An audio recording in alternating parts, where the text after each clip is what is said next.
வணக்கம் நேயர்களே. ஓம் காகத் வஜாய வித்மஹே கட்கஸ்தாய தீமஹி தன்னோ மந்த பிரஜோதயாத். சனீஸ்வரனோட பிரசித்தி வாய்ந்த காயத்ரி. இந்த காயத்ரியை நீங்கள் டெய்லி 108 தடவை சொல்லிட்டு உங்களோட ஆஸ் யூஷுவல் ஒர்க்கு நீங்கள் வெளியில் கிளம்புங்க. எந்த ஒரு பிரச்சனையும் எந்த ஒரு தடையும் இல்லாமல் நல்லபடியாக வீட்டுக்கு எந்த ஒரு குறையும் இல்லாமல் நல்லபடியாக வீட்டுக்கு வந்துடுவீங்க. காரணம் ஏன் அப்படின்னா ரொம்ப பவர்ஃபுல்லான காயத்ரி. எல்லா கிரகங்களுக்குமே காயத்ரி உண்டு. இந்த சனி காயத்ரி ஓம் காகத் வஜாயத்மே கட்கஸ்தாயமி தன்னோ மந்த பிரஜோதயாத் ரொம்ப விசேஷமான காயத்ரி. எல்லா பதிவிலையும் இதை நான் முதல்ல சொல்கிறேன். வணக்கம் நேயர்களே. இப்போ நம்ம இந்த பதிவில் பார்க்கக்கூடிய விஷயம் என்ன அப்படின்னா, சனி பெயர்ச்சி 2025 கும்பராசியை பொறுத்த வரைக்கும் நேயர்களுக்கு அன்பர்களுக்கு எப்படி இருக்குங்கிறத நம்ம தெரிஞ்சுக்க போகிறோம். அதாவது வருகிற 29 மார்ச் 2025 திருக்கணித பஞ்சாங்கத்தின்படி இரவு 9:44 மணிக்கு குபேரனோட நட்சத்திரம் சொல்லக்கூடிய பூரட்டாதி நட்சத்திரம் 3ஆம் பாதம் கும்பராசியிலிருந்து பூரட்டாதி நட்சத்திரம் 4ஆம் பாதம் சொல்லக்கூடிய மீன ராசிக்கு பெயர்ச்சியாளர் சனீஸ்வர பகவான். கும்பராசியை பொறுத்த வரைக்கும் இப்போ அவங்க ஏழரை சனியோட காலகட்டத்தில் இருக்காங்க. இந்த 29 மார்ச் 2025 அப்புறம் பார்த்தீங்க அப்படின்னா ஏழரை சனியோட 3வது ஸ்ட்ரெச்சுன்னு சொல்லக்கூடிய அந்த 3வது 2.5க்கு மூவ் பண்ண போறாங்க. அதாவது பாத சனியா கும்பராசிகாரங்க உள்ள நுழையுது. இப்போ கும்பராசிகாரங்களை பொறுத்த வரைக்கும் அவங்களுக்கு பாத சனியோட காலகட்டம் ஆரம்பம். அப்படிங்கும் போது இயற்கையாவே மகரம் கும்பம் சனியோட ஆட்சி வீடு. அப்படிங்கும் போது இந்த சனியோட ஆதிக்கம்ங்கிறது பெரிய பாதிப்பை அந்த 2 ராசியினருக்கும் அவ்வளோ சீக்கிரம் ஏற்படுத்தாது. ஏன்னா அவரோட சொந்த வீடு. எந்த ஒரு கிரகமுமே தன்னோட சொந்த வீட்டுக்கு யாரும் சூனியம் வச்சுக்க மாட்டாங்க. அதுதான் உண்மை. ஆனா சனியோட விஷயம் என்னன்னா, சனி நீதிமான் அப்படிங்கிறதுனால அந்த ராசியில பிறந்தவங்களுக்கு கொடுக்கக்கூடிய நல்ல பலன் கெட்ட பலன் எல்லாத்தையும் டிவைட் பண்ணி தான் கொடுப்பார் சனீஸ்வர பகவான். என்ன ஒண்ணுன்னா ரிசம்பிளன்ஸ் கம்மியா இருக்கும், அவ்வளவுதான். மற்றவங்களுக்கு கொடுக்கக்கூடிய ரிசம்பிளன்ஸ்ல கூட பாதிக்கு பாதி தான் இருக்கும் கும்பராசி நேயர்களை பொறுத்த வரைக்கும். இப்போ இந்த கும்பராசி நேயர்கள் 3வது ஸ்ட்ரெச்சுன்னு சொல்லக்கூடிய அந்த ஏழரை சனியோட காலகட்டத்தில் அடி எடுத்து வைக்கிறாங்க. பாத சனியா சனி உள்ள வர்றார். அப்ப அந்த பாத சனியா வரும்போது என்ன அப்படின்னா, ரொம்ப ரொம்ப ரொம்ப கவனமா இருக்கணும். 3வது ஸ்ட்ரெச் சனியோடது. எதுல சார் கவனமா இருக்கணும் அப்படின்னு கேட்டீங்கன்னா, 2 வீலர் 4 வீலர்ல போகும்போது ரொம்ப ரொம்ப கவனமா இருக்கணும். ரேஷ் டிரைவிங் கூடவே கூடாது. அவன் நம்மளை மிந்திட்டு போனா போட்டோம், பொறுமையா வீட்டுக்கு போகலாம் அப்படின்னு நினைக்கக்கூடியவங்க தான் எந்த ஒரு பிரச்சனையும் இல்லாமல் வருவாங்க வீட்டுக்கு. 2வது ரோடை கிராஸ் பண்ணும்போது ரொம்ப கவனமா இருக்கணும். நீ ஒழுங்கா தான் போவ, வரவங்க ஒழுங்கா வர மாட்டாங்க. அதனால ரோடை கிராஸ் பண்ணும்போது கவனமா இருக்கணும். மாடி படிக்கட்டு ஏறி இறங்கும் போது கவனமா இருக்கணும். உங்களோட வீடு மாடி படிக்கட்டு தான், 20 படி இருக்கும், 22 படி இருக்கும், உங்களுக்கு நல்லாவே தெரியும். ஆனா இந்த காலகட்டத்துல ஜம்ப் பண்ணி எகிரி குதிச்சு போறது இதெல்லாம் வேண்டாம். பொறுமையா நடந்து போ, எந்த ஒரு இதுவும் வராது, பாதிப்பும் வராது. காரணம் ஏன் அப்படின்னா, எந்த இடத்துல வேணாலும் அவர் செக் வைப்பாரு. அதுக்கு நம்ம ரெடியா இருக்கணும், ப்ரிப்பேர்டா இருக்கணும். 3வது என்ன அப்படின்னா, யாருக்கும் ஜாமீன் கையெழுத்து ஷூரிட்டி எல்லாம் போடாது. மறந்தும் கூட எந்தெந்த ராசின்னு நான் சொல்றேன், திருப்பி சொல்றேன். மேஷ ராசிக்காரங்க, சிம்ம ராசிக்காரங்க, கன்னி ராசிக்காரங்க, தனுசு ராசிக்காரங்க, கும்பராசிக்காரங்க, மீன ராசிக்காரங்க, இந்த ராசியில இருக்கிறவங்க யாருமே ஜாமீன் கையெழுத்து ஷூரிட்டி அதெல்லாம் போடுறத இந்த 2.5 வருஷ காலகட்டம் அவாய்ட் பண்ணிடுங்க ப்ளீஸ். ஏன் அப்படின்னா, உனக்கு நெருங்கிய நண்பன் தான், உன் சொந்தக்காரன் தான், மாம மச்சான் உறவாவே இருக்கட்டும், இவனுக்கு நான் ஜவாப்தாரின்னு நீ கொடுத்தனா உன் லைஃபுக்கு யாரும் ஜவாப்தாரியா இருக்க முடியாது. நீ கையெழுத்த போட்ட அடுத்த நிமிஷமே சனீஸ்வர பகவான் அவரோட வேலையை ஆரம்பிச்சிருவார். இது யாருக்கு? நம்ம நீதி நேர்மை தவறி இருந்தா அவனுக்கு வைப்பார் செக் அந்த இடத்துல. அதுக்கு என்ன பண்ணுவோம், புத்திசாலியா இருக்கவன் என்ன பண்ணுவான்னா, இந்த மாதிரி வில்லங்கத்துல உள்ள மாட்டிக்க மாட்டான், கேட்பான். ஏன்னா அதுக்கு உண்டான சூழ்நிலையில உருவாக்குவாரு. எப்படின்னா, இவ்வளவு நாள் வராத ஃப்ரெண்டு உன் வீட்டுக்கு வருவான், வந்தோடனே நீ அவனை கட்டி பிடிச்சிப்ப, தழுவிப்ப, எல்லாம் பண்ணுப்ப, அவனுக்கு ஸ்வீட்டு கொடுப்ப, எல்லாம் கொடுப்ப, வீட்டில் உபச்சாரம் எல்லாம் பண்ணு, தப்பு கிடையாது. மாப்பிள்ள மச்சான் இந்த பேப்பர்ல ஒரே கையெழுத்து போடுறா, என் லைஃபே இதில் தாண்டா இருக்கு, இதுல நீ கையெழுத்து போட்டா என் லைஃப் செட்டில் ஆயிடும்மா. நீ போட்ட உடனே அவனுக்கு லைஃப் செட்டில் ஆயிடும், உன் லைஃப் எங்க போயிடும், அதை யோசி. இந்த 7.5 சனி காலகட்டத்தில் இருக்கக்கூடியவங்க யாருமே மறந்தும் கூட ஜாமீன் கையெழுத்து, ஷூரிட்டி அதெல்லாம் போடாதீங்க. அவனுக்கு நான் உத்தரவாதம் அதை கொடுக்காத, வார்த்தையாலையும் கொடுக்காத, எழுத்தாலையும் கொடுக்காத, கவனமாயிரு. ஏன்னா இப்ப இருக்கிறவங்களாம் என்ன பண்றாங்க தெரியுங்களா, ஐபோன்லாம் வச்சிருக்காங்க, போனை ஆன் பண்ணி வச்சுன்னு நீ பேசுறத ரெக்கார்ட் பண்றான். அதனால வாக்குலையும் கொடுக்காத. ஏன்னா சனீஸ்வரன் வாக்குஸ்தானத்துல தான் வருவார் முதல்ல. அப்படிங்கும்போது கும்பராசிக்காரர்கள் ரொம்ப ரொம்ப கவனமா இருக்கணும். அதுவும் மெயினா உத்தியோகம் பண்ணக்கூடிய இடத்துல சபார்டினேட், உன்னோட உயர் அதிகாரிகள் உன்னை கூப்பிடுவான், மூஞ்சியில தூக்கி அடிப்பான் பேப்பரை, என்ன வேலை பார்த்துருக்க நீ கிழிச்ச அப்படின்மா. அப்ப நீ என்ன பண்ணணும், ஐயா மன்னிச்சிடுங்க ஐயா, என் தவறை நான் திருத்திக்கிறேன், திருப்பி இதை மாதிரி பண்ணாம இருக்கேன்னு சொல்லிட்டு நீ வெளியில வந்தீனா அந்த வேலையில நீ கண்டினியூ பண்ணலாம். நீ யாருடா என்ன திட்டுறது, எங்க அப்பனுக்கே நான் பணிஞ்சது கிடையாது, உனக்கு எதுக்குடா நான் பணியணும் அப்படின்னு அந்த விரண்டாவாதமா நினைச்சியோ அன்னைக்கு சாயங்காலமே நீ வீட்டுக்கு வந்துட வேண்டிதான். அதுக்கப்புறம் புவ்வா எல்லாத்துக்கும் லாட்டரி தான், உட்காந்துருக்க வேண்டிதான் வீட்டில். என்ன அப்படி சொல்றாருன்னு நினைக்காதீங்க, உண்மை அதுதான்.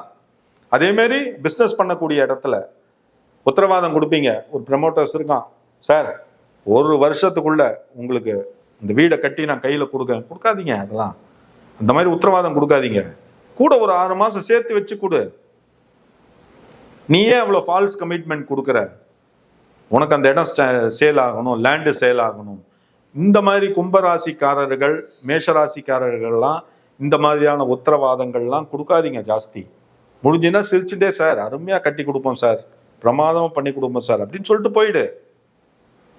என்ன கேட்டா இந்த கும்பராசிக்காரங்கள் இருக்கிறவங்க எல்லாருமே, கும்பராசியில் இருக்கிறவங்க எல்லாருமே இந்த 2.5 வருஷ காலத்துக்கு வரைக்கும் ஆஸ் யூஷுவல் நீங்க இப்ப என்ன பண்ணிட்டு இருக்கீங்களோ அப்படியே ஃபாலோ பண்ணுங்க, அவ்வளவுதான். இதை பெரிய அளவுல நான் கொண்டு போறேன் அப்படிங்கிற விஷயத்தெல்லாம் இந்த 2.5 வருஷ காலம் வேண்டாம். ஏன்னா இந்த சனி பயிற்சி உனக்கு டேஞ்சர் ஜோன். அடுத்த சனி பயிற்சிங்கிறது மகர ராசி மாதிரி உன்னை விட்டு வெளியில போறார் சனி. அப்படிங்கும் போது 2027 சனி பயிற்சியில நீ தாராளமா என்ன வேணாலும் பண்ணு, ஏன்னா கும்பத்தை விட்டு வெளியில போயிடுற. அப்படிங்கும் போத 3வது 2.5 வரக்கூடிய அந்த சனி பகவான் உனக்கு நிச்சயமா ஒரு நல்ல ஒரு அனுபவத்தை தருவார் இந்த காலகட்டத்துல. சார் அதுக்கு நீ லைஃப் எப்படியே போயிடுமா சார், நான் எதுவுமே பண்ணக்கூடாதா அப்படின்னு அப்படி கணக்கு கிடையாது. உன் கையில என்ன இருக்கோ அதை வச்சு நீ பண்ணு. நான் சொல்லக்கூடிய விஷயம் நல்லா தெரிஞ்சுங்க. உன் கையில இப்போ ஒரு 10 லட்ச ரூபா நீ பேங்க்ல வச்சிருக்க அப்படின்னா அந்த 10 லட்ச ரூபாய்க்குள்ள ஒரு சின்னதா ஒரு பொட்டி கடை இல்ல சின்னதா ஒரு கடை வச்சு 10 லட்ச ரூபாய்க்குள்ள நீ பிசினஸ் ஆரம்பி, பிரச்சனை வராது.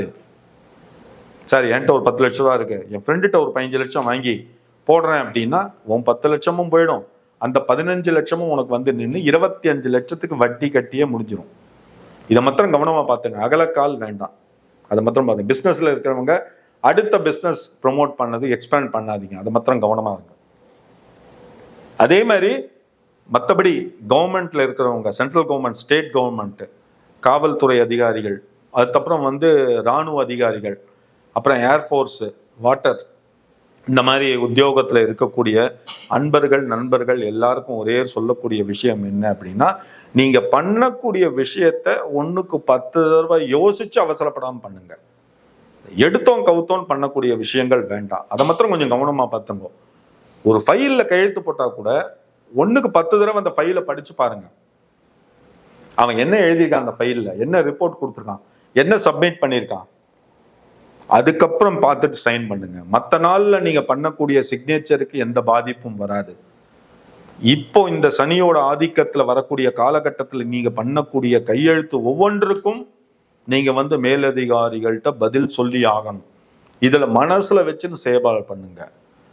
முடிஞ்சதுன்னா கடைசி ஸ்ட்ரெச்சில் இருக்கீங்க, பாத சனி காலகட்டத்தில் இருக்கீங்க, நிறைய அன்னதானம் பண்ணுங்க, நிறைய பொருள் உதவி, பண உதவி பண்ணுங்க.